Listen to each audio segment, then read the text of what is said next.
how are you holding up? I've been kind of like minimally consuming other people's political content for a little while because I'm a bit oversaturated on it. So I'm feeling out the room. I'll just say I'm really glad that I wasn't streaming live on election night because, man, the right would have had a field day with that. I mean, I was the dude who, Crystal was live and she was texting me and she was getting doomer pretty early. And I was like, no, there's no reason to get doomer yet. Like, there's these certain suburbs where she's picked up a certain percentage. I think she's still going to hold on. Remember the red Mirage from 2020? And then within like an hour and a half, it's like, oh no, now it's time to panic. Yeah, it's like, okay, all she needs to do is get 93% of the remaining votes in every single one of the blue counties left. It was a pretty difficult night. I think that in retrospect, It all makes a lot of sense. I guess I just didn't like the argument that the Democrats have done a really poor job outlining their message and appealing to people under the guise of somebody who can change the system. I believed that. I didn't realize it'd be that much of a factor. That was a huge... Dude, I got a cop to just being flat out wrong on this election. I was telling my audience that I think she's got it. I mean, I had criticisms of the campaign. Of course, the Liz Cheney stuff comes to mind right off the bat. Oh, you didn't like that? Not at all. But beyond that, I mean, I'll put it like this. I was convinced she ran a way better campaign than Hillary did in 2016. And I thought Trump's 2024 campaign was the worst of his three campaigns. So that's why I felt relatively confident. Yeah, that's why I felt confident. But you can't feel bad for hit you. Getting it wrong, right? Because clearly, like when you see him at the victory speech, the Trump campaign also didn't expect to win as they did. Like the saying there was fraud in Pennsylvania, then he withdraws it afterward because his advisors are like, "We won like fairly. Let's not taint the victory with fussing." Yeah. No, but I don't think anyone expected this really. Yeah, but you know what? It did kind of scare me off of making predictions for the future because I swear, I really thought I was hot shit there for a while because in 2016, I thought Hillary would win, but I predicted like squeaking it out with 270 something electoral college votes. And I was warning everybody about Trump like nonstop. I felt like he could really win. And then 2020, I correctly predicted Biden. 2022, I was more right than other people because when they were saying red wave, I was like, I actually don't think it's going to be a red wave. I'm kind of agnostic on what it's going to be, and that turned out to be right. But then this time, I was more certain than I've been about others, and just the most wrong I've ever been. I mean, imagine being Seltzer. She's off to she's off to a farm upstate.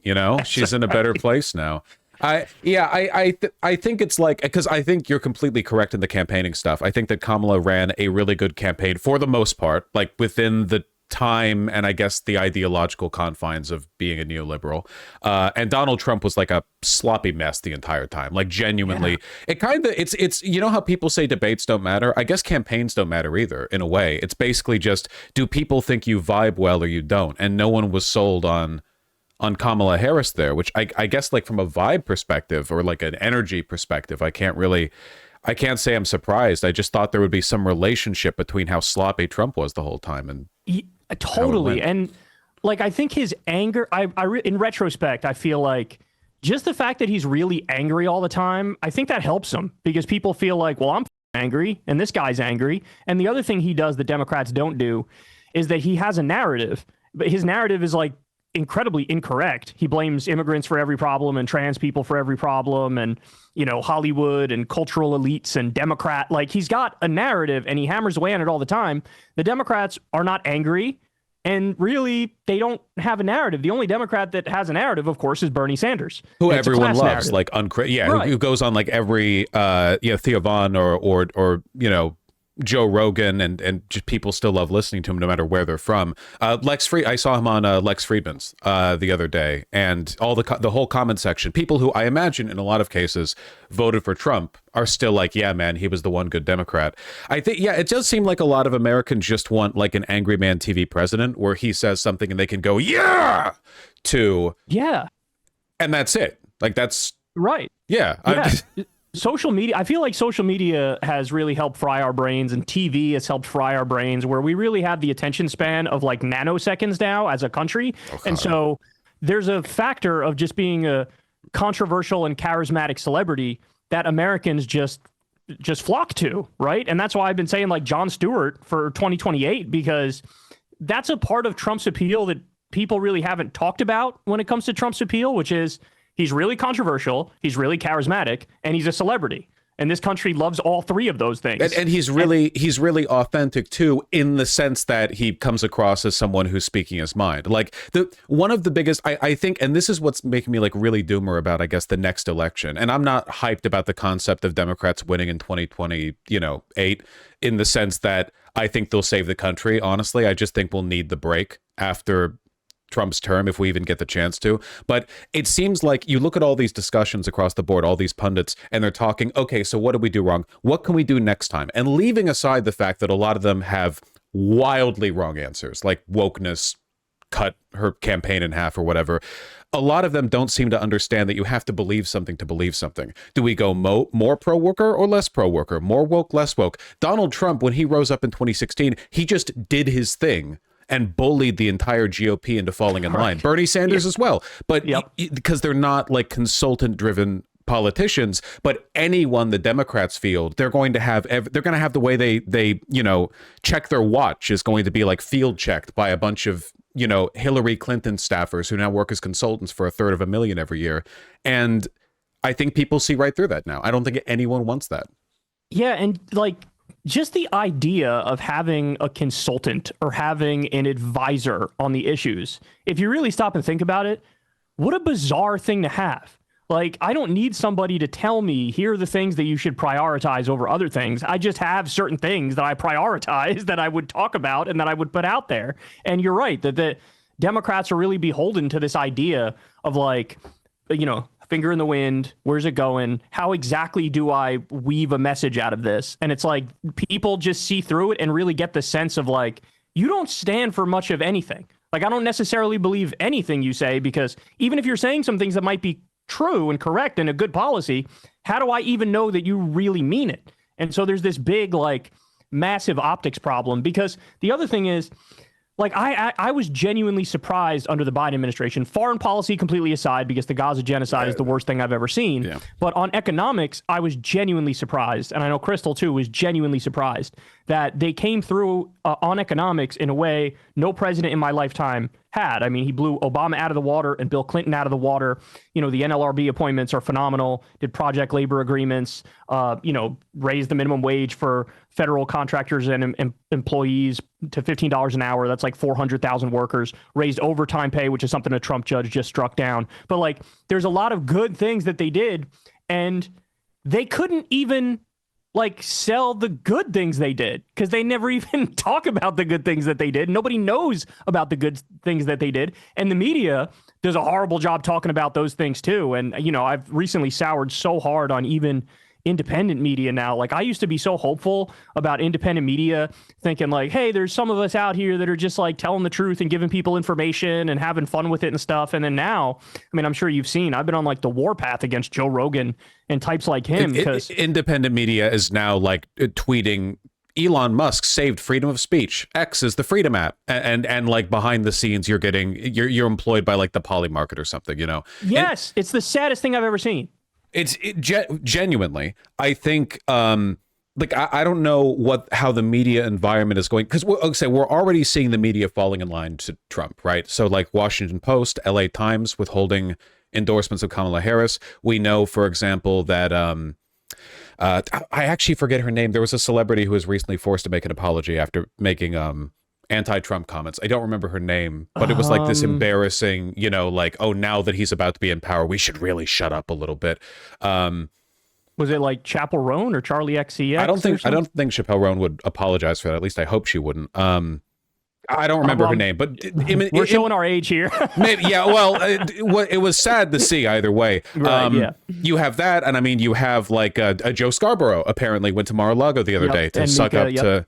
So I don't know how we're getting out of this, because it seems like legacy media was already captured, and independent media, I feel like there are literally 3 billionaires who have captured like a whole crescent, like a whole bite out of the entire space. Did you see that? I think Wired put it out. It was like bubbles of influence and power for independent media, people not associated with legacy, and the right was absolutely blowing the left out of the water. I mean, it was like 10-1. People like Joe Rogan, the Paul brothers, Elon Musk, because he's not technically a government employee, he's just like shadows are.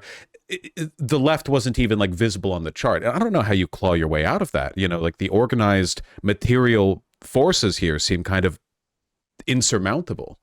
Yeah, well, I'm of the mindset now. Like, listen, I'm the guy who tried to go into the lion's den and talk some sense into Joe Rogan. I was on his podcast like 4 or 5 times, and I'm the guy who's been the one to like, let's hold their hand and walk them through it gently and explain it to them, and they'll get it. We have to have faith that they will. And now I'm so blackpilled that I'm just on the warpath against all these charlatans, because that's what I think they are. I think they're charlatans. Even the ones who are not that political but dip their toe into the water and, oh, would you look at that? They support Trump. It's like, okay, if you're going to do that, then, you know, welcome to our world where our job is to keep it real with you guys. And you even see this with like you said, with MSNBC. Even they're now sort of like backing off of even the basic resistance liberal type shit. They look like they're going to be way worse than they even were in 2016. In the first, yeah. You had like resist libs back then, but now I've like no one's even, there aren't even people on the streets. It feels like everyone just quietly accepted it, like it was an inevitability. Well, look, the good news is there's definitely like 49% of the country voted for Kamala, like 48.5 or whatever it is. And it's like, there is an underlying dissatisfaction and hopelessness and anger over it. And it's the job of people like us to kind of harness that and remind people that the fight's never over. Because the fact of the matter is, Trump in this second term is going to do so many abysmal, horrific, terrible things. He's already making horrible appointments that are neocons. So like the country is going to sour on him. It is going to happen. The question is, who's going to be there waiting to move us forward after that? Because what my fear is that I just hope we don't do that classic, like, just pendulum back and forth, and here, let's pick whatever slop Democrat we want, throw them out there, and, you know, they'll be good enough, even though Gavin Newsom runs on a policy of, like, austerity after Trump runs up the debt, you know, deploying the military around the country, you know, deporting people, and Gavin Newsom steps in. He's like, time for some common sense governance or something. Right. Yeah. So it's our job to set the narrative. Builds People like the us homeless have to person set the furnace. Yeah, that's exactly. Are you in homeless encampments? Are you in conscription person age range? Are you getting sent to Iran along with me? I still have 5 years that they could send me to Iran. When does it end? 35. If you're already signed up for the baby. Yeah, no kidding. And looking great. All right. Well, I'll send you like letters from the front line. You know, I'll be in Tehran. You know, getting droned in the rubble of a basement, writing you a letter. Terrible. Absolutely terrible. But yeah, like some of the narratives that are coming out now just drive me absolutely crazy. Like, and I see too many people feeding into them, even people that should know better. Like the one, like blaming wokeness for Kamala's loss is literally just a right-wing bullshit trap that they set up for you that you're walking right into. You're as far as I'm concerned, if you're doing that, you're like an enemy. You're not even like misguided. You're like actually on their team. Because there's no way you can believe that fairly after seeing Kamala Harris's campaign. It's insane. That's what I'm saying. My issue with it is that it's literally empirically not true. Like I had the label and the moniker of like, yeah, Kyle, he's a lefty, but he's also kind of anti-woke. That's how people thought of me. Well, here is that same person who's viewed as anti-woke telling you it is factually the case that this campaign, her loss had nothing to do with wokeness. I tweeted this the other day and it blew the fuck up, but she didn't mention race. She didn't mention gender. She didn't mention trans people. She didn't mention pronouns, Latinx, cancel culture, political correctness. She stressed repeatedly that she was going to represent all Americans. She would deflect when somebody brought up race to her. She would say, forget race. I'm going to represent all Americans. She ran to the right on the border. She ran on freedom and patriotism. You had the USA chants at the DNC. And then if you look at what she actually ran on, it was $6,000 child tax credit and banning price gouging and reducing medical debt and stuff like that. So don't give in to a right-wing bullshit narrative that basically, because this is what Democrats are trying to do. They're trying to say, look, everything's okay. If we just throw trans people under the bus and throw immigrants more under the bus, then maybe we'll win. That's how they're thinking. And we need to be there to be like, no, that's actually not the case.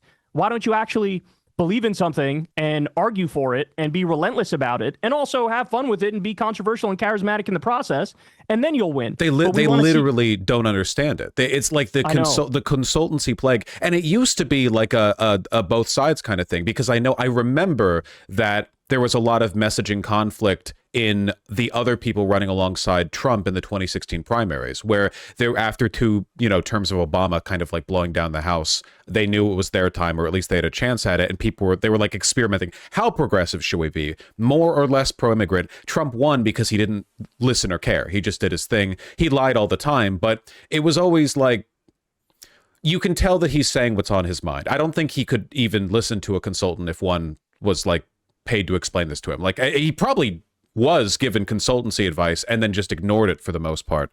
So I don't know because it's like a fundamental problem with how liberals understand the world, which is they see it through this like policy wonkery, right? Well, gay marriage is a good thing to run in favor of, but only after it tips to 51% of approval, right, yeah. And that's not how you build a political consensus.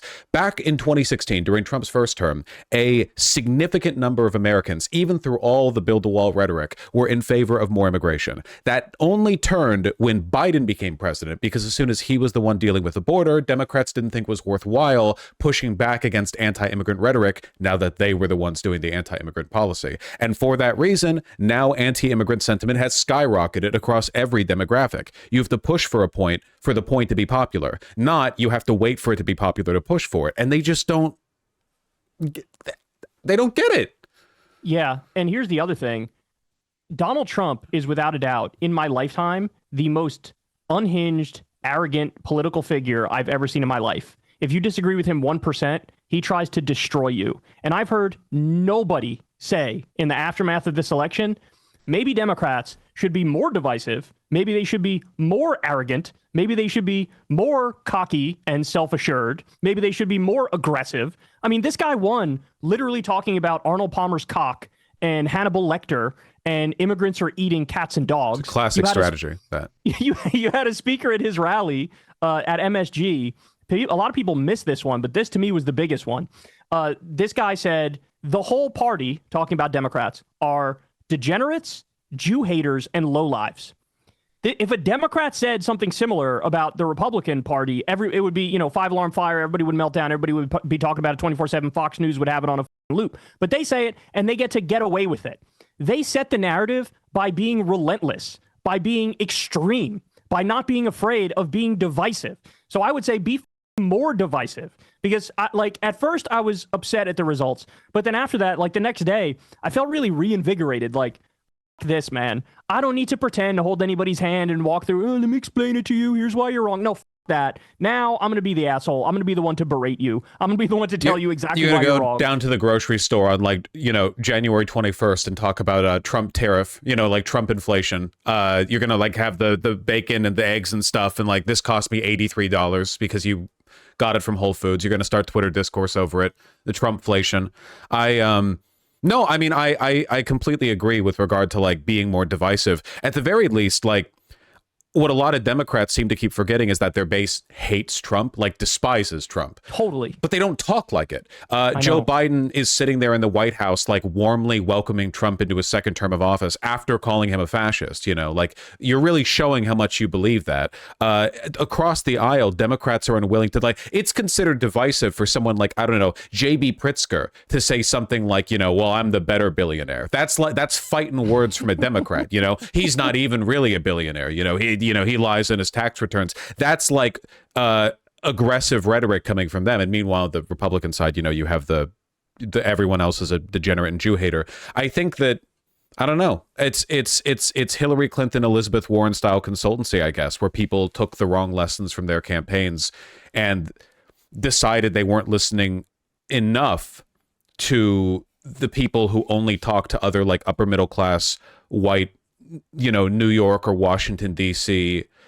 You know these people, right? They don't talk to normal people at all. I don't think Republican politicians talk to normal people. I do think they look at the comment sections under their tweets, YouTube videos, podcasts, whatever, and they do respond to public sentiment in that context. But I don't think the Democrat consultancy class really goes out there and deals with or reconciles the fact that the average person is really angry right now. Yeah, and no, those DNC consultants, they're literally paid losers. They just have opinions about things and they tell Democrats to run on those things. They fail and then they fail again and then they fail again and they fail up and up and up and up and up. And it's like literally a professional wrongness industry. But now what's interesting is you're seeing people who you wouldn't even necessarily expect. Some of them are coming out and saying, yeah, maybe Bernie had a point. David Brooks, the New York Times writer, who's a conservative, said, yeah, maybe Bernie was right. Too little, too late. Too little, too late. But it's good to have some of these people who were total vehement enemies now on the record. You have James Carville said, maybe Bernie was right. Maybe we should have ran on like increasing the minimum wage and never shut up about that. Jen Psaki said in so many words that some of the Pod Save Bros effectively said that. So I think they were going after Biden really hard after Kamala lost with the internal, the 400 electoral vote loss that was. Yep. Yeah. It's impossible to defend this in retrospect. I thought that Biden was just like, arrogant or self-centered or getting like bad advice. If they were holding on to internal polls suggesting they were going to lose that badly, it's borderline like malicious incompetence. It's insane. Yeah, but now I'm sure Biden in his heart of heart thinks I would have won. Like, I guarantee you that's what he thinks, because he's got a massive ego the size of Trump's ego. And I bet the staffers around Biden, the little sycophants, feel like, no, my guy would have won. Because in their mind, think about it from their perspective. In 2020, they were counted out during the primary. Then they ended up winning. Granted, it was because of a bunch of fuckery and all the centrists backed out and screwed Bernie, all that stuff. The centrist Voltron they formed, yeah. Yeah, they pulled it off, right? They feel like, okay, we pulled it off. Then for the general election, they thought, nah, you're not going to beat Trump. They beat Trump. Then in 2022, it was red wave is going to happen, and there wasn't a red wave. So Biden thinks he's hot shit. Biden thinks the reason that he's winning is because he's him and he's just so great. And so from his perspective, he feels like, oh, you guys screwed me and now you got what you deserve. That's why people were pointing out like all the super happy pictures of Biden when he was meeting with Trump and like the speech he gave after Trump won where he had a grin that was ear to ear.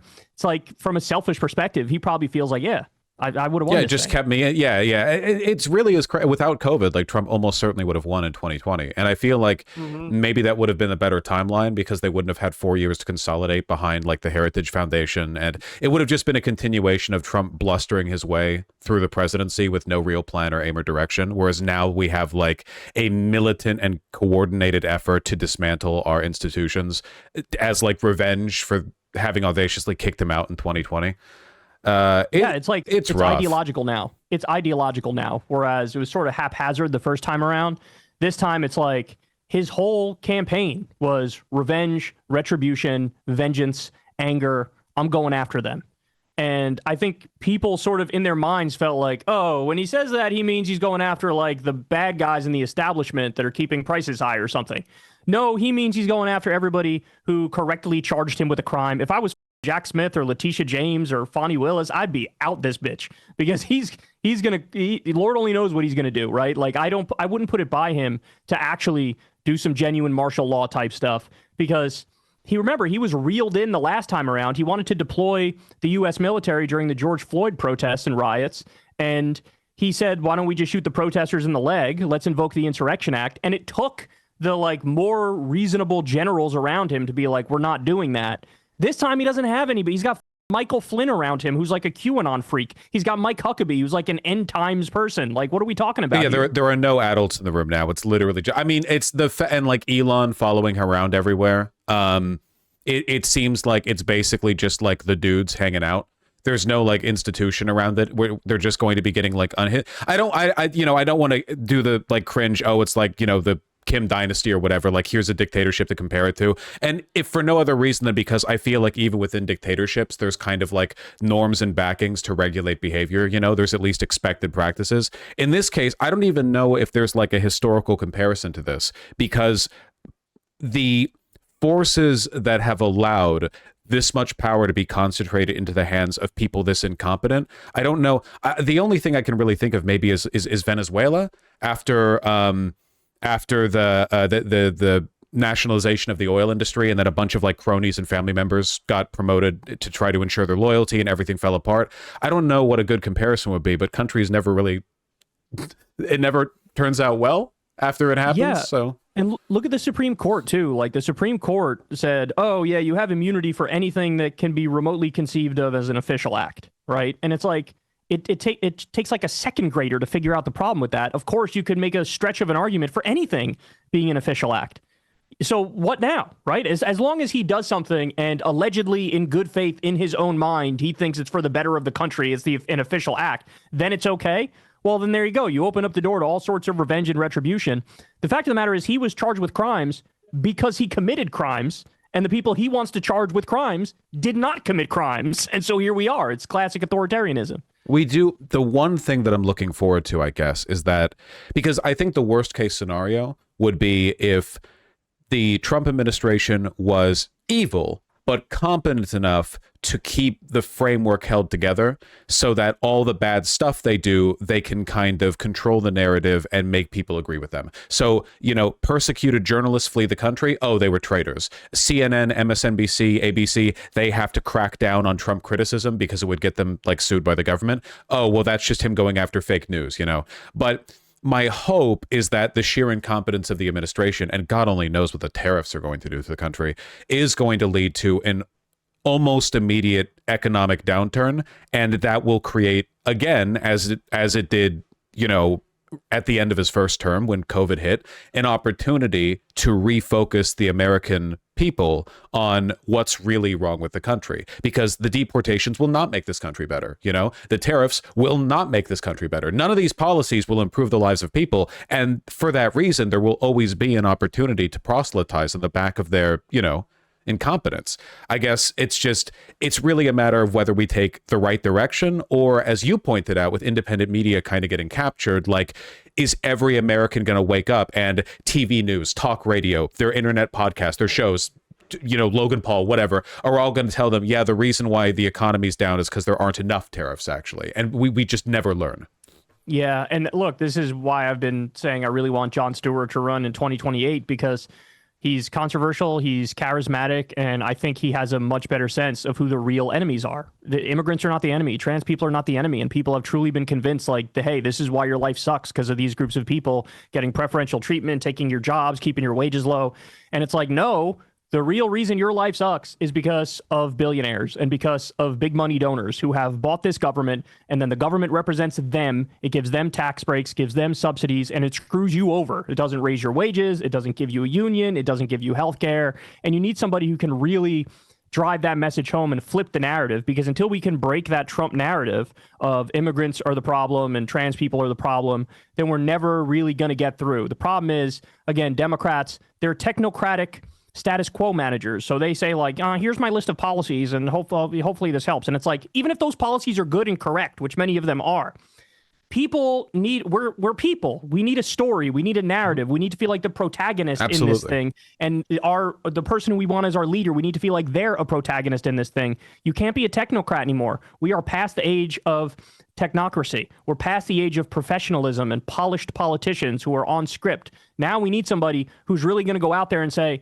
look, here's why the system sucks. The system sucks because of these big money donors, and I'm going to fight for you, and we're going to take on these big money donors, and we're going to make sure they don't have an iron grip on the country anymore. And that narrative is so important. And even with the best of the people we would think on the Democratic side for the next election, Gavin Newsom doesn't do class war politics, right? He doesn't do that. You need. No, he's the same guy. He's exactly the same guy. People keep doing. They say it with Gavin Newsom. They say it with Pete Buttigieg. There are so many people who are. I mean, I guess they would be good politicians in the sense that they're somewhat charismatic and they'd be good administrators of the status quo. But fundamentally, they're all the exact same guy. There is so little variety in the people lined up on the Democrat side, and it's because all of them are kowtowing to the exact same, not only monetary incentives, but social pressures. Whereas you have this huge range within the Republican Party, just rhetorically speaking. Donald Trump is out in his own. Nobody's really comparable to him in their party. But within it, you have people like Joe Rogan, who is more influential on his own than basically any other person alive, or at least in American politics. You have tweedly little bifocal accountant money men who have spent 63 years trying to lower taxes for rich people, and they're also part of the coalition. They're everywhere, and they all fill in the gaps. They work and mesh and create a total narrative. With the Democrats, you get 57 people who will all tell you about how America is the hope of the dream of the future, of the stars which shine brightest in the dark sky, or whatever. It doesn't. They all talk the same. Yeah, and what gets lost in all of this too is the real attacks on Trump that I think are incredibly relevant that actually pierce through, which are not made. You know, I care as much about policy as anybody, and I can't tell you the last time I've seen anybody on TV or in the Democratic Party really lay out a good argument. Like, this is the guy who massively cut taxes for the wealthy and corporations and billionaires. This is the guy who ran on anti-outsourcing, but he outsourced 200,000 manufacturing jobs. He presided over a loss of 2.9 million jobs when he was president. 3 million people lost health insurance under him. Compare that to the Democrats, who are neoliberal, and we could criticize them a lot, but they gave 50 million people health insurance. Trump appointed more billionaires and Wall Street CEOs in his administration than anybody in history. He filled the NLRB with union busters. He screwed over 8 million workers and deprived them of overtime pay. And so, like, the big fear here, this is like the most grounded criticism of Trump we can make, is it's going to be a fourth term of George W. Bush. Like, I agree with you. There's a chance that the authoritarianism gets messed up because of the incompetence. That is definitely possible. We have to hope that's the case. But beyond that, we know for sure they're going to keep this train chugging along in the same sort of pro-establishment way that it's been our entire lifetimes. And that is the real thing that leads to hatred and resentment and people looking for scapegoats. You just have to give them the right enemy. The real lunatics in the cabinet picks have been for the Pentagon, so it doesn't oppose him, so he can oust like disfavorable generals, and Matt Gaetz for AG, because he wants to persecute his enemies. Apart from that, in every economic position, it is more status quo. It is continue to cut taxes for the wealthy. It is like continuation of austerity politics, get rid of the welfare state to whatever extent it still exists.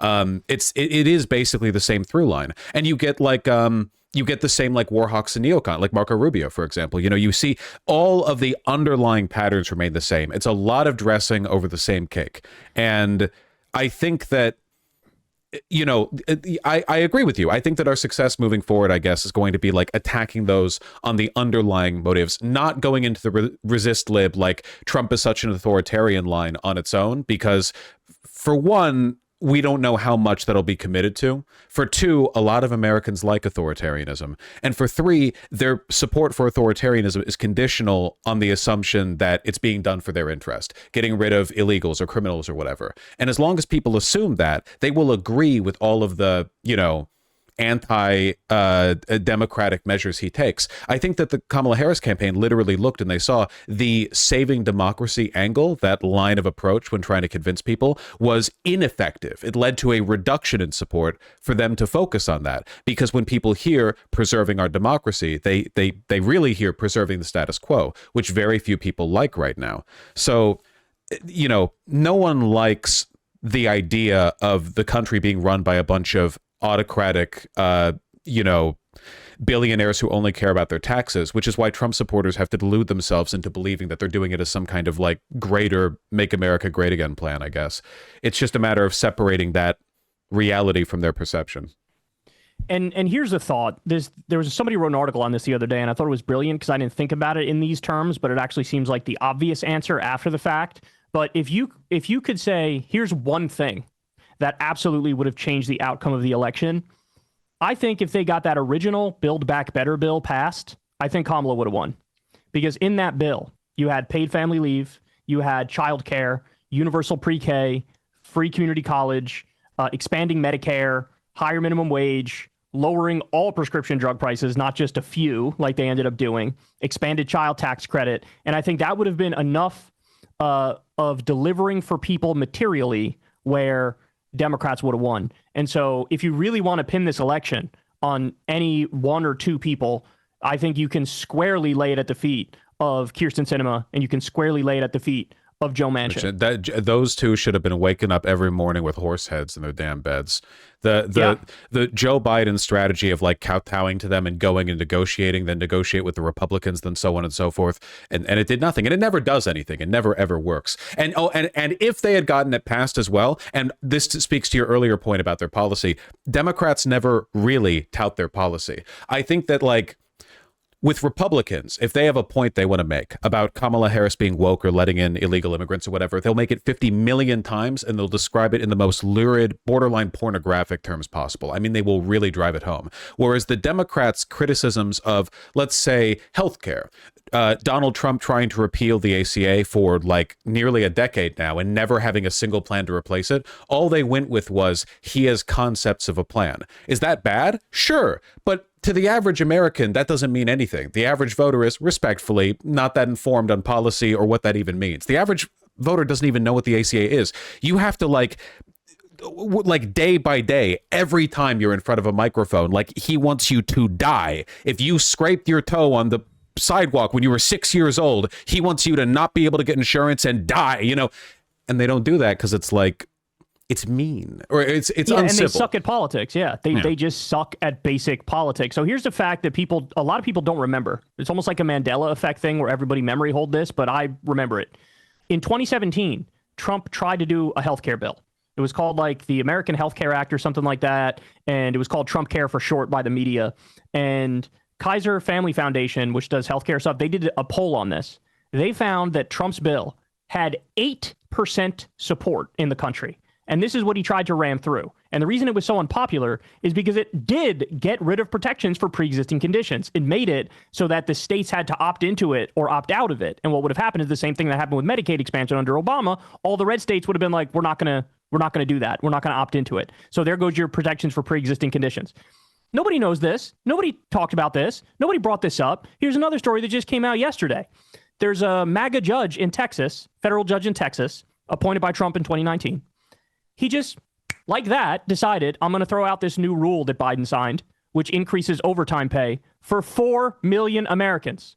The line used to be $35,000 and under. If you do that, if you make that much, you're guaranteed overtime by law. It's mandatory. Biden tried to raise it to 58,000. Like doubling it nearly. It's huge. Nearly doubling it. And boom, just like that, a MAGA judge threw it out. Now, let me ask you, have you heard anybody bring this up? Any Democratic politician, anybody in traditional media, anybody in new media? Has anybody brought this information?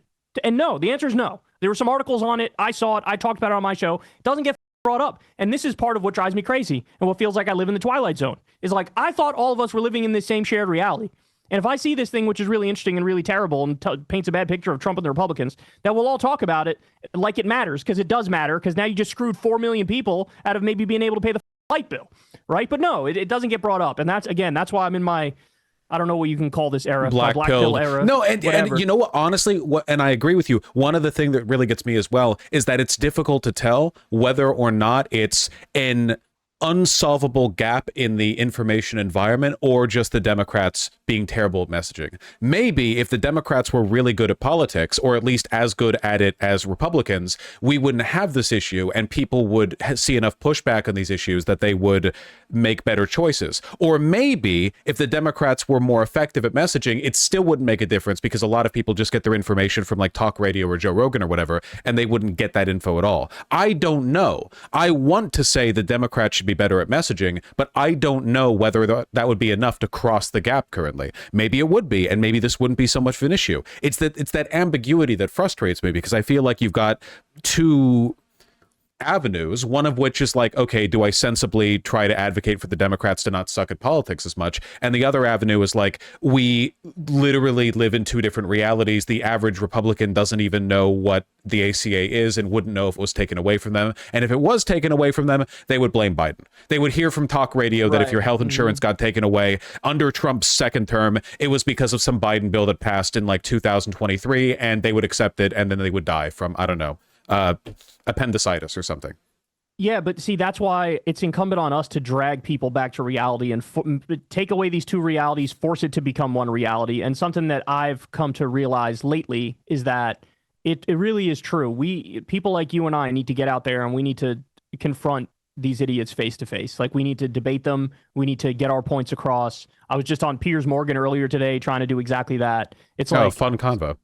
Somebody's got to spread the message, right? And because nobody's going to nobody in mainstream media is going to spread the message. Most of independent media is totally shameless and pathetic and Trump ball coddlers now. So it's on people like us to do it. And it's people like us who actually know For example, Trump made $160 million from foreign countries while he was president. Jared Kushner took $2 billion from Saudi Arabia. Oh, would you look at that? Trump at the UFC event was sitting next to a top Saudi government official. Right? The head of their sovereign fund. Yeah, $1 trillion locked up in that. Right, so they can cry about Hunter Biden's cock and balls all day and act like this is the biggest scandal in the world with his laptop or whatever, and however many hundreds of thousands he got from, Burisma or whatever but there is no counter narrative where people are like, you're talking about the small beans of a couple $100,000 from Burisma when Jared Kushner took $2 billion from Saudi Arabia. We don't even know how much money Trump himself took from Saudi Arabia. He hosts these live golf events, the Saudi Professional Golf League. He hosts those events at his courses. They've probably already paid him over $100 million for that. The hotel he had. What do you think they're going to get? Yeah, the hotel in D.C. everything. Where Eddie, if you wanted to talk policy with him, you just go over there and like kiss his toes.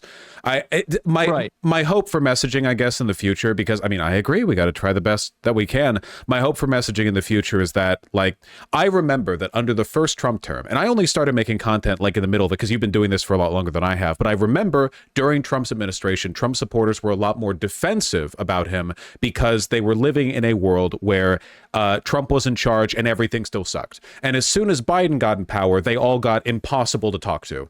Because everything that went wrong was Biden's fault, and everything Trump, like all of Trump's proposed solutions were magically effective, if only they could be implemented. And I'm hoping that now that Trump is entering a second term, there are going to be a lot more Trump supporters who are kind of like awkwardly shuffling around. Wait, why is everything still so expensive? Why am I still making not enough money to pay for rent? Why are none of these problems getting fixed? And that state of like defensiveness or self-awareness might make them a little easier to reach. If not for that, though, then it's just a matter of waiting it out. There's no way that a government this incompetent and kleptocratic can maintain its hold indefinitely. At some point, there will be a break.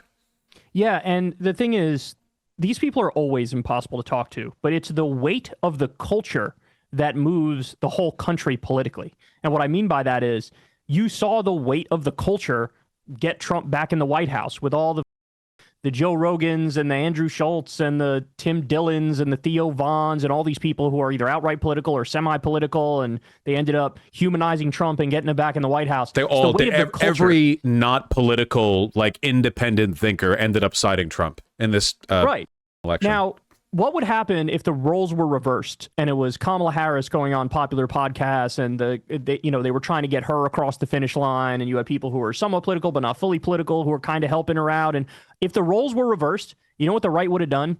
They would have screamed bloody murder and never shut up about how fraudulent not only Kamala Harris is, but how fraudulent all of the podcasters are and how little they know about politics and how they're all vibes based and they're idiots. And they would have screamed so hard and worked the refs so hard that they would have probably battled that shit out to a tie where it wouldn't have even necessarily helped Kamala Harris to do that, right? And that's where we're lacking. That's the only thing you and I can even control, really, is how much we can try to shift the narrative, because it really is the case that the right 100% sets the full conversation for the nation these days. And I cannot live in that reality anymore. I can't bear it. All the shit I know that Trump has done policy-wise and stuff he wants to do and things that everybody should be aware of, people don't know it, bro. They don't know it. And it's like, we got to get it through their heads. The year is 2027. The recent, like...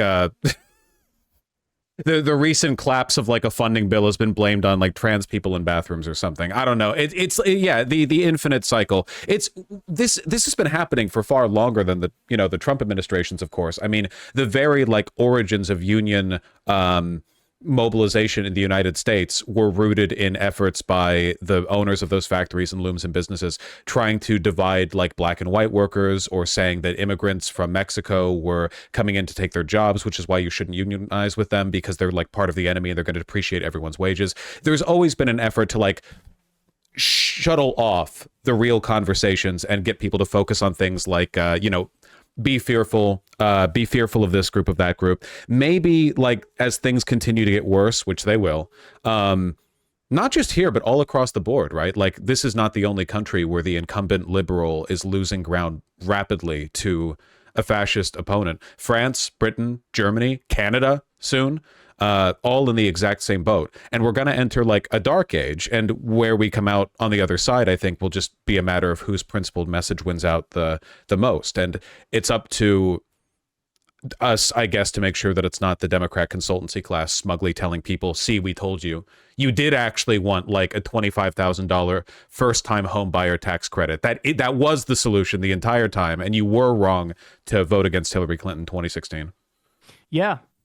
I mean, I loved it when people said, like, bro, Kamala Harris isn't even mentioning any policies. And it's like, what the f are you talking about? Yes, she is. She's repeatedly talked about a ban on price gouging to buy groceries and the $6,000 child tax credit. And people were giving J.D. Vance as if he was in favor of an extended child tax credit. They had a vote in the Senate to do exactly that, and he didn't even show up for it. To vote for expand, like... You don't know what he would have done. Maybe he would have voted for it twice. So they're really living in, like, it's not even... It's like anti-reality is what they live in. It's like when they all pretend like Trump is so... He's pro-free speech. This is what RFK was saying when he hopped on board the Trump train. He's like, the reason I'm supporting Trump is because he's pro-free speech. He's anti-censorship. And it's like, are you just, first of all, making shit up about Democrats? Yes, the answer is yes. And are you, second of all, denying the entire record of Trump on free speech stuff? How he wants to punish flag burning with a year in jail, which has already been declared as unconstitutional. Got the FCC appointment today. They are going to crack down on media outlets. They're gonna be sending us cease and desists for covering the tariffs in a few months. I tell you. And by the way, that guy was part of Project 2025, and Trump repeatedly said, "Bro, I don't know anything about Project 2025. What are you talking about?" Well, would you look at that? And again, I think the thing that drives me the most crazy, man, is like back in 2016, I really felt like, it is a lesser evil argument, and Hillary is a slightly lesser evil, but that's the end of it. This election was not that. It wasn't just a lesser evil and a greater evil. It was like the Republican Party has flat out gone insane. Like just 48 of them in the Senate voted against the Right to IVF Act as Trump was pretending like they were all in favor of IVF. Now they're talking about banning things like no-fault divorce. That was particularly wild to me, the IVF thing, because it is a literally senseless opposition on their part. It doesn't make sense from their leadership. It doesn't make sense within their own doctrine. There's no economic or social incentive. Nobody wanted them to do it. Nobody was out there protesting against IVF. It was entirely like an unforced error. It's insane. Insane. And for the life of me, I cannot fathom how Republicans are seemingly on the offense in the realm of the culture war, and Democrats are seemingly on the defense. Now you have Democrats like Seth Moulton saying, yeah, let's throw trans people under the bus. In 2022, they had a vote in the Senate on protecting gay marriage. And guess what? 36 Republicans voted against it, and 169 Republicans in the House voted against it. They voted against gay marriage in 2022. Why the fuck are they not the ones on the defense here? We got to be the ones on the offense. It's insane to me. And the reason why they even had a vote on it is because when the Supreme Court overturned Roe v. Wade, they had a line in there like, maybe we'll look at gay marriage next. And you would have, nobody even knows that they had a vote on gay marriage and Republicans voted against it because nobody says it. Nobody talks about it. Again, to get back to the politicians being useless and independent media being useless. Nobody talks about these things. At the very least, they should be forced to talk about it, like to the media. Like, hey, do you really still believe that gay marriage should be illegal? But again, the questions aren't going to... Like, a Democrat can say... Kamala Harris can say back in the 2020 primary, I support Medicare for all, and then never talk about it again, and that's still an issue of import today. Meanwhile, like every Republican can be uniformly in favor of stuff that the average American thinks is reprehensible, and no one questions them on it. It's just shit they do. All the state Republican parties still have removing gay marriage from their state, not even like a turn it back to the states, banning it in their state as a part of their state GOP doctrine, but it's just accepted. I really do. Like, it's just a little bit of hope within me. I do think that in spite of the media environment, in spite of how delusional it all is and how bad Democrats are at messaging and how captured independent and legacy media are, I still think that the average person, even the average Republican, would balk at a lot of the policies that Republicans want to put through. And I think that no amount of propaganda can keep them could keep them from responding negatively to it. If there were really mass arrests and deportations, I mean, like going into your local bars, restaurants, whatever, your neighborhood, military down in downtown requisitioning abandoned malls, armored personnel carriers blocking roads as they march people in chains across it. If they really started revoking gay marriage or whatever, not every, but a lot of Republicans would say, well, hold on. I thought we were going after the bad ones. Well, hold on. I think that wokeness is bad, but I've got a gay cousin, you know? He's not so bad. I do think we're better than this. And we've just done a terrible job reminding people how bad it can get. You're 100% right. It absolutely is going to happen. Their poll numbers are going to collapse. They're going to be universally despised. It's going to happen relatively quickly. Again, the question is, who's waiting in the wings to pick up the mantle after the fact? Because I don't want more of the same old, same old. And to just show how depraved these people are, I covered a story about a year ago of like the House Republicans and their priorities list and the things they had on it. One of the things they had on it was banning states from doing free school breakfast and lunch for kids. A direct shot at Tim Walz because he did that. And there's some other blue states that did that as well. You have like Republicans at the state level who have banned cities within their state from increasing the minimum wage. In Texas, they did that thing that they're calling the Death Star law. That's what the Democrats call it.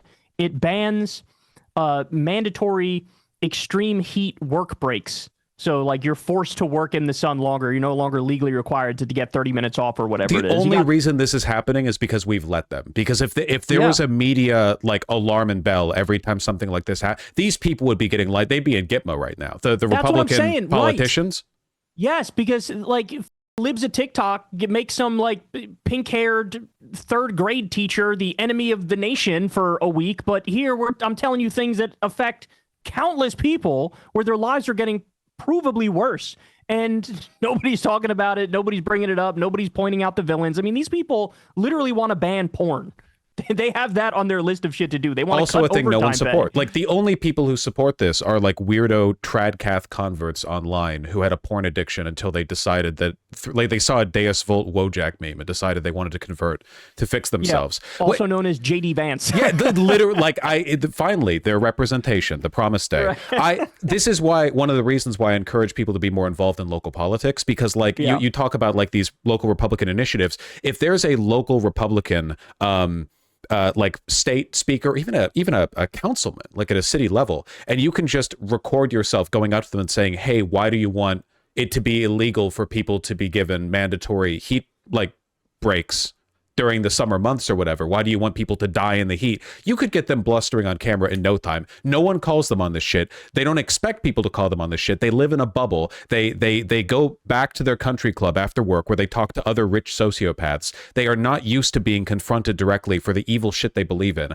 On a local level, I think Democrats actually tend to be pretty good. You know, from city, county, and state level, a lot of them are like genuinely activists or really well-intentioned people. That like consultant brain rot shit hits in at the national level, but Republicans are evil down to the core. The politicians, I think a lot of the voters are stupid and misinformed, but you have to be evil to be a Republican politician. That's just across the board. The shit they push for is insane.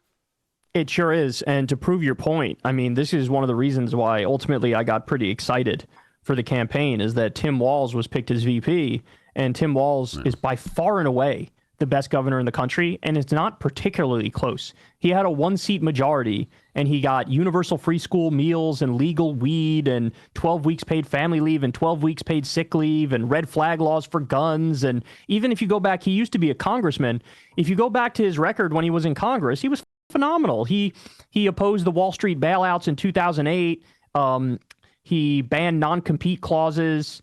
That's back to when he was a governor, but he opposed the Iraq war. He fought the neocons when they tried to bomb Syria. He opposed sending weapons to Saudi Arabia when they were genociding Yemen. Like, this guy was basically kind of like our new Bernie Sanders, and he just got torched at the national level because of the failure of this campaign.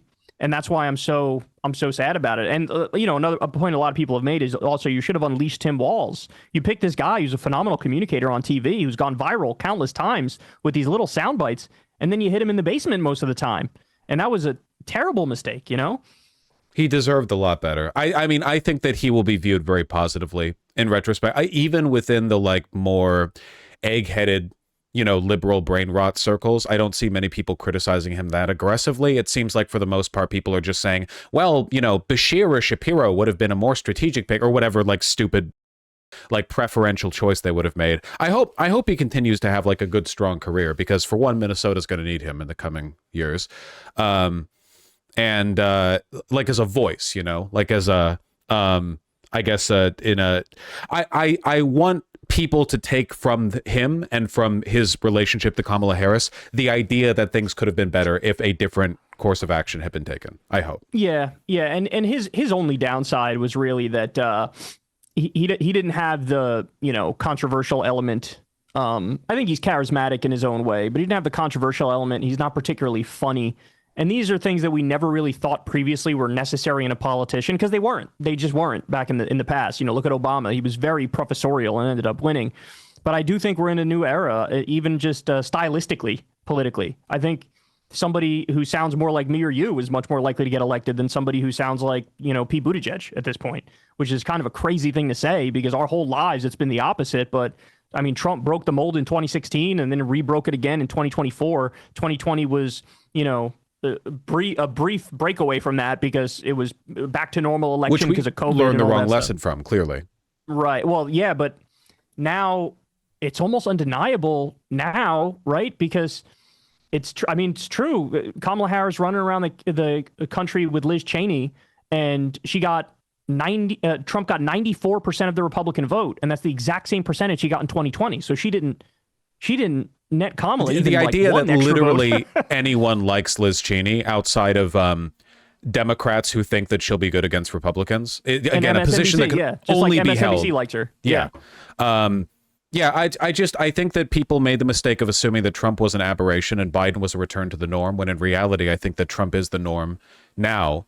And any deviation from that is going to require something exceptionally interesting from the other side. Every other Western democracy is shifting in this way. Again, Spain barely held on to its nominally socialist leadership in their recent election. We know with France and Germany, right now the government's collapsing, and in all likelihood, the conservative coalition is going to win. This is happening absolutely everywhere. And it's a consequence, I think, in the long run of like 2008 and neoliberal austerity and an inability to address the fact that tens of trillions are being taken out of the global economy and hoarded in, offshore islands and, tax havens by a class of people who, I assume the wealthiest people in the world, we don't even know their names. We don't even know anything about them. And they're not even doing anything with it. They're just sitting on it. And no one wants to talk about that. And it's causing this invisible rot that will always lead to people siding with the angrier, more populist candidate, whether or not it addresses any underlying problem in a real way. And that's the norm now. And that might be the norm basically for the rest of our lives. This might be for the next half century. This is the norm. Loud, angry populism. Policies are important only insofar as they inform the talking points. Media environments completely compromised. This might just be what we have to work within. Yeah, and, I've made this point a lot since Trump won, but it's pretty clear to me that Trump is what I'd call a revolutionary conservative, and I think voters liked the feel of the revolutionary part, and they're not going to like the conservative part. And, I think you're seeing a lot of this borne out, for example, in Argentina with Javier Milei, right? He was just the craziest motherfucker running, and he ended up winning. And as a result of that, 52% of Argentina is now living in poverty, and inflation is through the roof, and he's a total psychopath and who they slashed still like government him to the bone, and they still like him. And so how do you combat that, man? It's from our perspective, it's kind of crazy, because we're sitting here and we're like, we mock these people all day, and they're pathetic, and they're losers, and they're wrong on everything politically, and they're not intelligent, and but nobody has come on the national scene and really sort of pierced through with that kind of an argument from a left-wing perspective, because there's so much capture among the neoliberal establishment that, whoever would deliver a message like that wouldn't even be able to get on the debate stage, because they'd be viewed as too uncouth and not serious enough. And it's sorry, that's the era we're in. They're going to have to adjust with the times or keep losing in perpetuity. Well, I hope we learn our lesson quickly. Yeah, you and me both, brother. Yeah, I don't know. You got to start doing debates too, man. I'm telling you, I'm starting to do them more now. You got to start doing them again too. Why do I have to follow along? They're exhausting to talk to. They don't listen. You're good at them. You build a giant audience with it. You change people's mind in the audience, not the idiot whoever you'd be talking to, because they're going to be idiots, and that's a fact. You're not going to change their mind, but you will, bring the audience along. And people like us have to get out there and have to start spreading the word, because obviously just, sitting there and doing our thing and sort of covering everything and putting all the information out there. That's not enough. People thrive off conflict and they thrive off the narrative. And so we got to give them the conflict and we got to give them the proper narrative to combat this absolute horseshit that's out there in the public now. Because again, it's not just mainstream media anymore. Kyle circa 2016, it's like, oh, mainstream media is the problem with media. And it's like, no, now you could argue independent media is even worse than mainstream media. Worse. Yeah, independent media now essentially is just, KSI tweeting Trump W after he shows up at that UFC fight. It's like steak ads, kick streams, 12-year-old audiences, Joe Rogan jerking off Trump live on air in front of millions of people. Yeah, that's what it is now. Yeah. Does Joe Rogan still take left-leaning? I don't watch Joe Rogan. I hear about some of the more... Your appearances, I've seen, I think all but one of them back when you went on Joe Rogan. I don't know when the last time he had like a left populist on was. I don't know if the last time I was on was the 2020 election or I went on once more after that, maybe like 2022 or something. I don't remember the last time I was on, but it's very possible it was either me or it was maybe Ben Burgess. But like the thing is too, like he'll bring on me or Ben Burgess, and the goal was more, hey Ben Burgess, you wrote this book called "Canceling Comedians While the World Burns" or something, and so he really brought on Ben Burgess more to be like, isn't it stupid when comedians get canceled? And he kind of like ignores the second part of like, yeah, the world is burning. Maybe climate change is more important to talk about than Tony Hinchcliffe's pussy ass feelings, right? And so. That's part of the problem, too. It's like the last time I went on, I challenged him on DeSantis because he had already said like a couple pro DeSantis things. And I was like, no. Which is crazy because DeSantis isn't even like rhetorically a populist. He's there's nothing likable about him. Well, it was the COVID bullshit. Rogan's brain melted out of his ears around COVID time and he really lost it. And so that's why he liked DeSantis. But I went on there and tried to push back. And look, I never read the comments, and I think that's brilliant. I think everybody in this space should not read the comments because your mental health will be a trillion times better. But I've heard from friends of mine who do a different show. They were like, we read the comments, and everybody hated you. And the reason they hated me is because I went after one of their sacred cows at the time, which was Ron DeSantis, right? And so all that shit's got to come to a stop. It's got to come to a stop. We got to get the right narrative out there. We got to whip these idiots back into line because I tried to hold their hand and walk them through it and be nice and be understanding, and it didn't work. They got worse and worse and worse. And so it's like, okay, if you want to get worse, then I'm going to treat you as you deserve to be treated. You're all fucking retarded. Like, that's just what you are, and I'm going to call it out for what it is. And I hope everybody else in this space does the exact same thing because it is pathetic what's become of this space. Pathetic. Every last one of those losers just coddle Trump's nuts. There is going to be, I think, like a lot of defensive or regression on the rhetoric too when things are very obviously not improving for most people and they have to come up with additional excuses as to why, in spite of glorious Trump having a triumvirate, and the Supreme Court, no opposition, can do whatever he wants, basically like no holds barred in his power, and for some reason everything is worse than it was before. And they're going to have to come up with a bunch of excuses for that. They're going to blame China, and they're going to blame the border, they're going to blame and in that position, like that defensiveness, I think they're going to be forced to make excuses, which is different to how things have been under Biden, where again, everything's like an alternate reality. There's a fantasy world where Trump is in office and everything is perfect that they get to refer to and defend, in opposition to the real world where things are often imperfect. Like with how Biden pulled out of Afghanistan, which was like a good decision, but somewhat mishandled, but in a way that, let's be real, Trump would have fucked up 100 times worse. But Trump deferred the decision to Biden. He would have deferred it further. He'd won in 2020.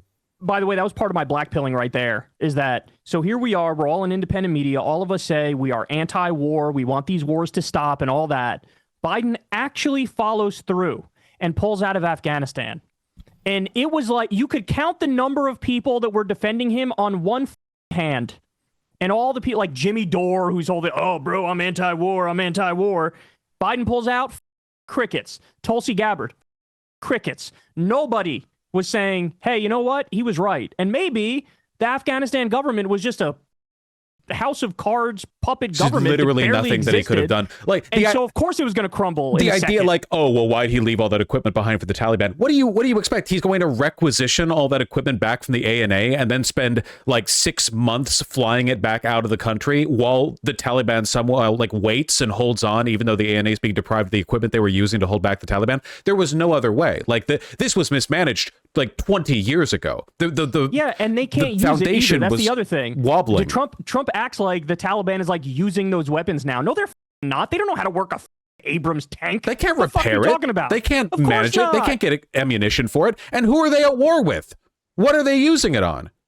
I mean, maybe they get some of the equipment working, knowing the Taliban, you know what they're doing? There's some guys out there in the middle of the steppe, like firing in the air, and they're lining up targets to shoot at. Those motherfuckers are bored. You see all those articles on I used to be a glorious freedom fighter. Now I do like office work. I do like bureaucratic data input for the. Yeah, they're running around out there having fun with it, you know? And I say let them. I'm telling you, that was part of the blackpilling event for me. And that was shit. That was back a while. Was that 2021? When that happened? 2022? I don't remember. But that was when actually one blanking. It was before the midterm at least. So yes, it was before the midterm. And that was the first moment where I was really like, holy shit, wait a second. All these people in independent media who I thought were honest actors are completely full of shit. And that's why I get pissed off at the Joe Rogans and the Jimmy Dores. It's like, you know better. There's some like, you know, whatever, working class Latino dude who voted for Trump because he wants the price of groceries to come down and he thinks Trump will deliver on that. That dude might not know any better because he doesn't follow this stuff in and out, right? But you guys know better.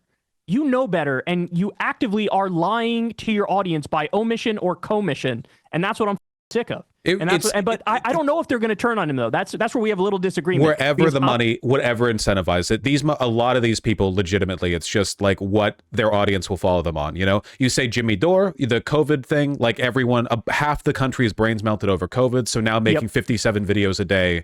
On Fauci. Right, on Fauci, right, that works now. It's whatever, like, it's always the material incentive, right? I'm sure Joe Rogan, if he hasn't been directly paid off, then it's just like, follow the incentives. Most of his viewers are like kind of, you know, schlubbish dude bros, so a lot of them are going to vote Trump anyway. You cater to the audience. People who are willing to stand against the, like, tide, people who want to say, in my case, I got it from both directions, because I had, like, my audience has a lot of liberals in it, you know, they get a lot of shit, so I respect them for toughing it out. A lot of them were like, no, we should have stayed in Afghanistan indefinitely, just another 10, 20 years in there, and we would have, you know, built a stable government. And I was taking it from them and from people who were saying, well, Biden f***ed this up completely. And I still thought ultimately it was like pretty much the only way things could have gone, a little bit mismanaged, but what isn't in life? And you have done this more than I have. I mean, you've like stood up against, I guess, like a tide of public sentiment and held firm to a position, which is why you're one of the only real ones.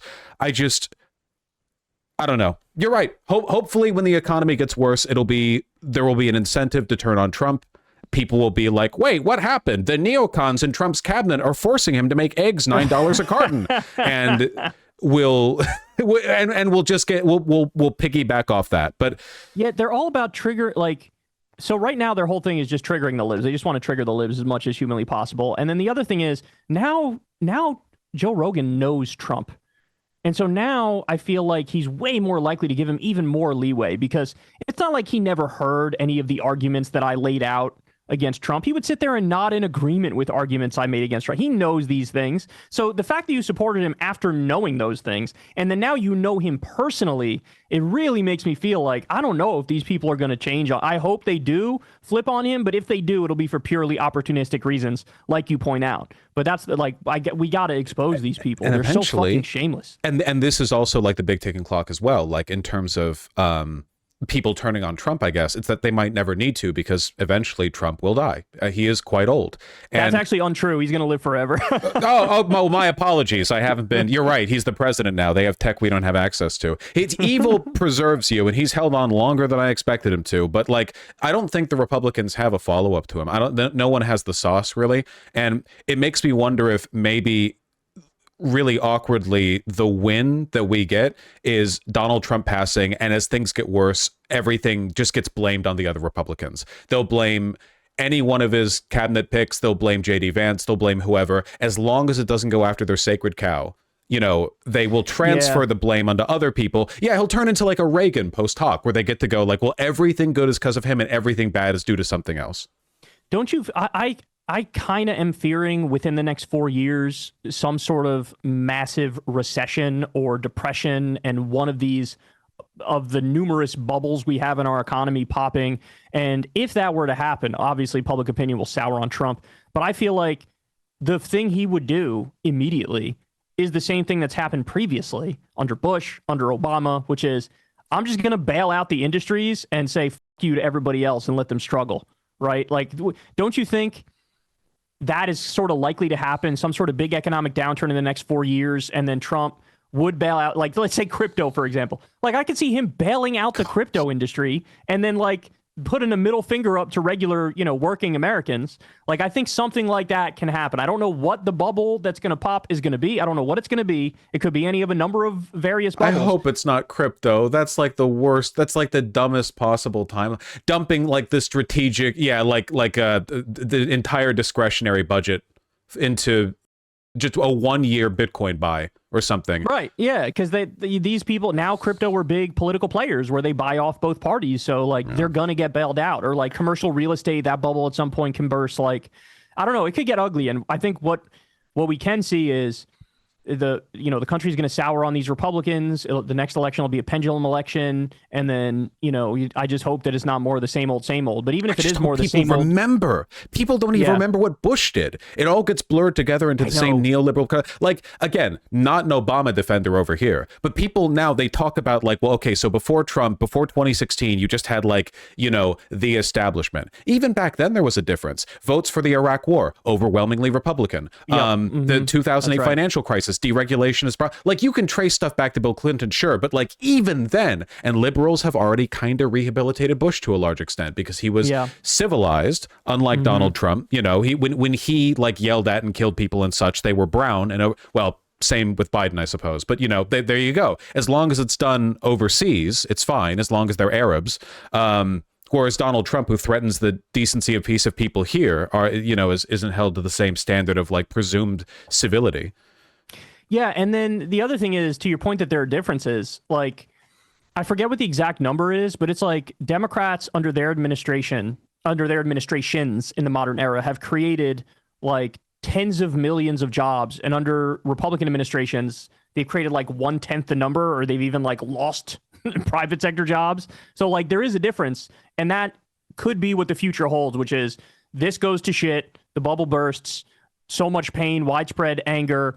It's a wave election, whichever Democrat, whoever gets elected. And then it's like they need to sort of micromanage their way in the neoliberal status quo way out of the hole that we're in. And that unfortunately could be what we're looking at here. But, from our lips to God's ears, I hope they learn all the right lessons. And I hope that we have somebody who represents like true social democracy, kind of like Bernie Sanders did. And I don't know. I'm just real wishful thinking and naive right now, but God, I hope it's Jon Stewart. I really hope we could prod his ass to get in the race because he has all the tools that are needed in order to win. He's controversial, he's charismatic, he's a celebrity, and he has Bernie's politics. And so that's, that's the move right there. To be honest, and I think this really speaks to the Democrats' weak hold on culture. I don't even know who else it could be. Like Tim Walz has been tainted by being VP for Kamala Harris. He won't be able to pull his way out of that. Jon Stewart probably won't want to run because he's grilling right now. He's grill pilling. I don't know what other examples there are of people who hit that particular note. I mean, Bernie Sanders is of course 100 years old and has said he doesn't want to run. God bless him. He's had a very busy life. It's fine. I'm not upset about that. AOC is too young, and also I don't want to because this is its own thing, but like she is a young woman, and this is not a great political environment for a young woman to run. I feel like sexism was an element against Kamala Harris, and oh my God, they would 100%. Bludgeon her with that, because it's not just her being a lady. It's also like she's young and she acts and looks young for her age. When I see her, I think like, oh, that I could have gone to college with her. So I don't know if she just needs 10 more years to cook, but maybe in the long run, like I hope she continues to, hold her career well. Are there any other people you can think of who you think would do a good job kind of digging the Democrats out of this status quo managerial role? So there are people who have some tools, but not all the tools. I love Sean Fain. I think he's phenomenal. Outside of him, the ones who I think are likely to take a crack at it, this isn't exactly breaking news here, but obviously Gavin Newsom is already posturing to run in 2028. Obviously Pete Buttigieg is doing the same thing. The other thing is JB Pritzker is getting ready to do the same thing. And it's not like things are going to go to massive shit that Americans might pick literally any Democrat and be okay with it. But the thing that scares me about them is they don't have all the tools. I think Gavin Newsom is a great debater. I think Pete Buttigieg is a great debater, but they also both code as smug liberal. JB Pritzker. That's why I like Pritzker, because his energy is a little, Yeah, his energy is different. He's a more affable kind of billionaire, and you get the sense he does kind of wish people well and kind of want to help, but I don't know just how much he would break from the neoliberal consensus as possible. He would do more so than we think, because there's this weird thing where if you're really wealthy and a billionaire, you almost feel like you don't need the donors as much, so maybe you can do that. I don't know for sure about Pritzker, but those are the ones who are definitely going to do it. But the one I really have my heart set on is Jon Stewart, and as he's option number one. I think to double down on the point you just made, and this is actually not a point that's coming directly from me. This is something Crystal told me immediately after Kamala's loss. She said, the Democrats are never going to run another woman. In our lifetimes, the Democrats are done with women because Hillary Clinton lost and Kamala Harris lost. And, I told you earlier, I think Kamala Harris ran a way better campaign than Hillary Clinton did and still lost. And so I think one of the elite consensus things behind closed doors is that even those DNC staffers who you and I hate completely, they are saying to each other, it's not going to be a woman. I think Whitmer might take a crack at it. I don't think she would get through the primary. And I do think a lot of that would have to do with Democratic voters going, we tried 2 separate women. Neither one of them worked. We just want to beat the Republicans. Let's not go in that direction. And that's unfair. But it's also, they are just analyzing what happened. It's not a prescriptive. Yeah, this isn't like a prescriptive judgment like women shouldn't run. It's just that in this environment, the Democrats are not going to field that, and clearly the American people are. We're never going to know how much of a point difference it made. 2-3 points, maybe even 1 point's huge, like in the context of a national election. But clearly there is a point difference. No woman could have gotten away with what Donald Trump said, and if a man had Obama acted, couldn't have. exactly. Oh God. Well, yeah, no.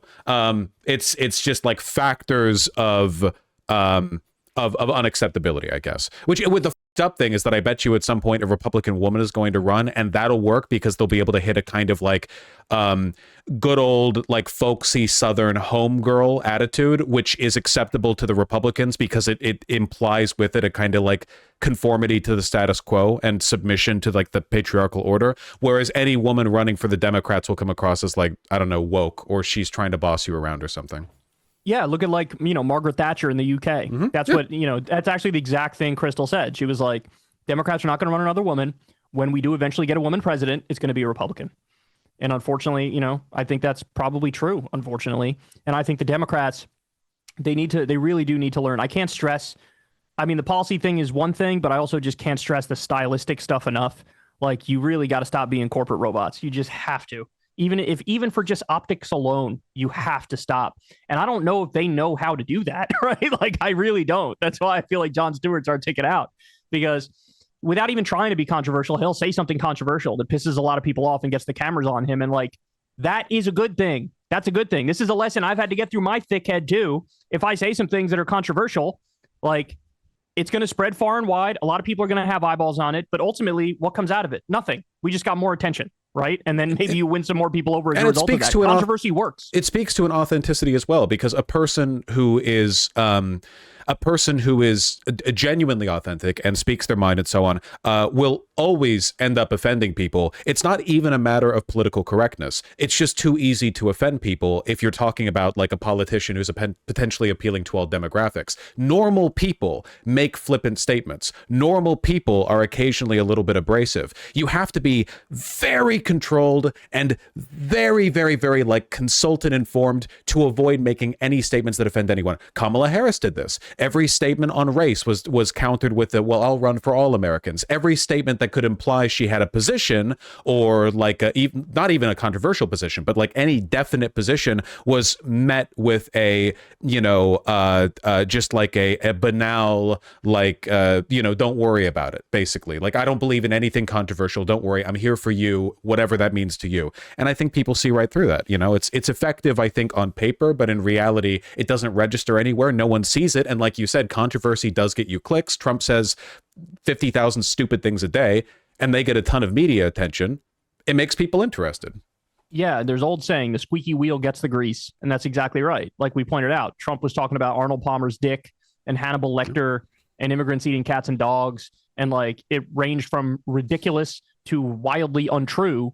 But these are things that every time there were 1,000 headlines, and people would look at it, people like you and I look at it and go, Jesus Christ, that's stupid.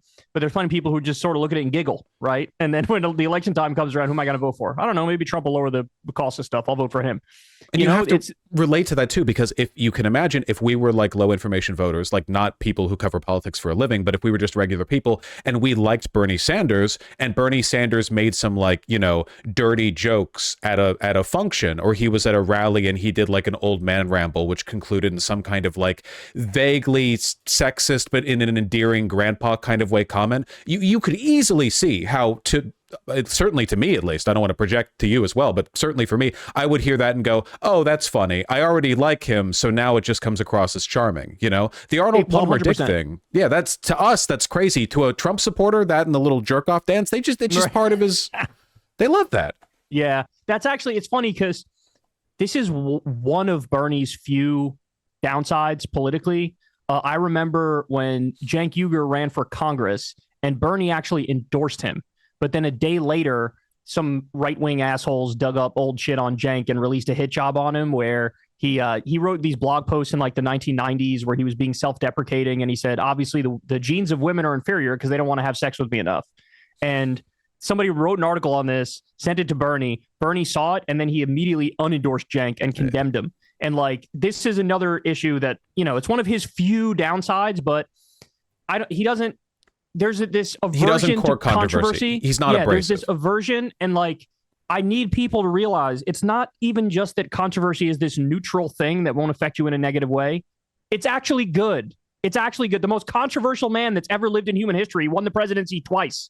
Okay? It is good. Embrace it. It's fine. Speak your mind. Let the chips fall where they may. And for every one person you piss off who sends you an angry email or whatever yelling at you, there's going to be 2 or 3 that are like, that was kind of funny. I would say this to a large extent did happen with Bernie as well. The American people are tired of women. That clip where he says the American people are tired of women not having the same access to such and such, but people clipped it, so it's just him saying that. The ironic Bernie sexism stuff, I think that some of it was obnoxious, but I do think that genuinely a huge part of Bernie Sanders' appeal is that both intentionally and accidentally, he was very funny. And there are lots of clips you can find of him beefing with interviewers where he like makes snarky comments at their expense, or he gets tired instantly because he's 100 years old. And it adds to the charm in the way that, and you can see right through people who don't talk that way because they have this tight-lipped kind of, I'm not going to let anything slip out. I'm going to smile. No matter what happens, I'm going to smile. And you see that and register it. So, yeah, you're right on Jon Stewart. Jon Stewart is as effective at threading this needle as any person possibly could be. I mean, he is like extraordinary in that respect. So I don't know if he'll run, but maybe at least he'll inspire someone who will. Look at how he dealt with Bill O'Reilly. He did a debate with Bill O'Reilly that was like live in some auditorium. And just look at how he handled Bill O'Reilly. Now, Bill O'Reilly, you might be a little too young to remember him like in his heyday, but when I was growing up, he was like #1 on Fox News all the time. And I would put him on. And I mean, he's wrong about everything, but he delivers a show in such a phenomenal way. Like, he's one of those people that when he talks, you just listen. Like, you can't help but listen. Like, you're just zoned in on what he's saying, and it lands immediately when he talks. And so he's a great communicator, and, he's sort of Trumpy before Trump even, right? And Jon Stewart just dismantled him in that, and he used humor. He was witty, but he was also direct with the policy stuff where they disagreed. And it's like, you could just see that kind of a dynamic. I mean, imagine Jon Stewart versus JD Vance, it'd be humiliating for JD Vance. Like he can't hold a candle to Jon Stewart in a discussion or a debate or anything like that. He had no chance. Even being a little bit mean, like even with Donald Trump specifically, like the one line from the debate with Kamala Harris that really landed, and I think she like destroyed him in the debate overall, but the one line that clearly stuck with him was the, you know, people are leaving your crowds early, or they're leaving your rallies early. And he, after that, like he made a dozen comments, like every rally he went to, he was like, well, everyone's here. There's no empty seats. Nobody's leaving. He points at people who are leaving. They're not leaving. They're just going to the bathroom.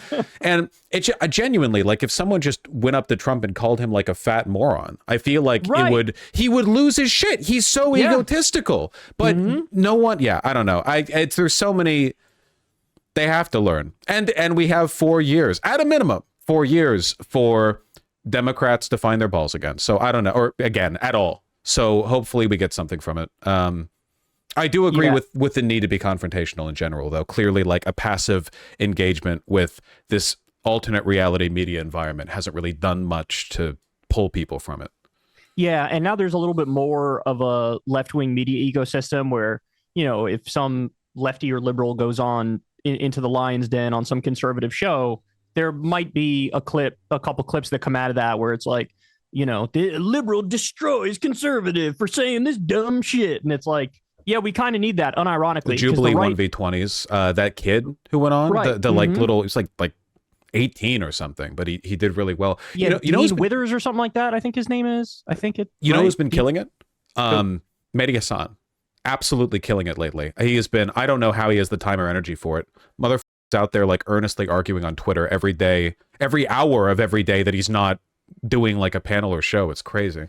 Yeah, that's one very specific micro-targeted thing I'm against. I don't like fighting online if it's on Twitter, but I do support let's go debate people. Let's, you know. I don't know how he handles it mentally.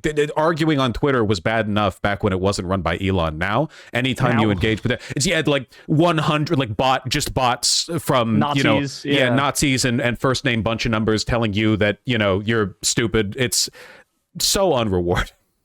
Yeah, no, he is good. I'm actually doing some town hall thing with him soon, where he wants the Zateo subscribers to question me about my theory for the future of the Democratic Party, because I think I'm one of very few people who's out there saying Democrats need to get more arrogant and more divisive.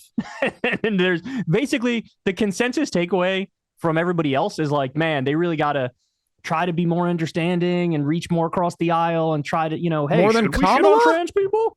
Yeah, I mean, literally, but this is one of the big narratives that you're seeing is like, oh, you're too mean to Trump supporters and maybe you were too hyperbolic about Trump every time you talk to them. And it's like, they weren't nearly hyperbolic enough. We need to steer the narrative and be relentless about it. And so I say be more divisive. I think again, look, the most divisive American political candidate in history won twice. The lesson is pretty simple. More divisive, okay? More extreme and unhinged. And you have to look to the future, not to the past. If Abraham Lincoln ran today, he would lose.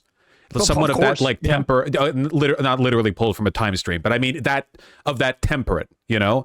FDR actually was pretty bullish and pretty populist. He did a lot of. I welcome their hatred. Very aggressive. Yeah, you still remember that line today. Yeah, and he was, you know, the most successful president ever, at least with regard to like electoral support. So I don't know. Maybe we need to look to the past a little bit, but then also look to the future, and also talk more about Arnold Palmer's dick, and then we win. So far 100% of people who have talked about Arnold Palmer's dick on a campaign trail have won. So we're actually running with the data is conclusive.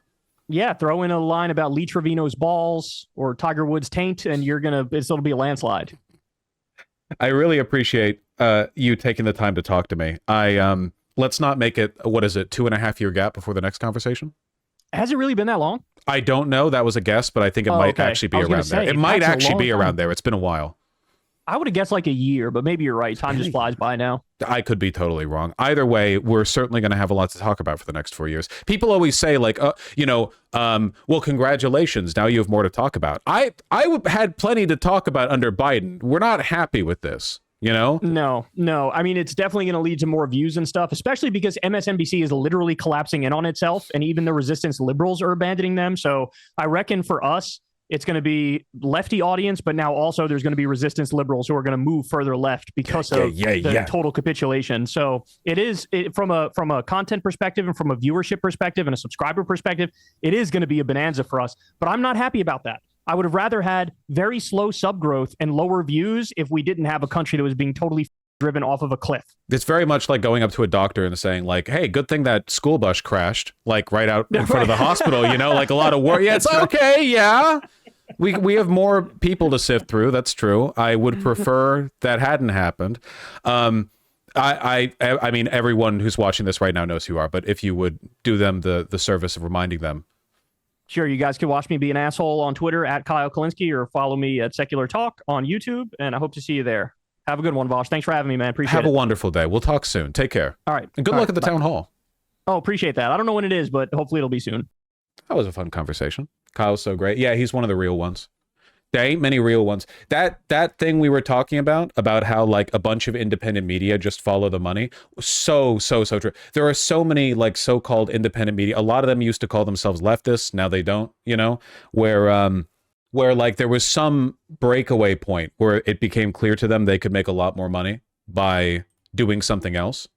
And they just did that and stopped being real.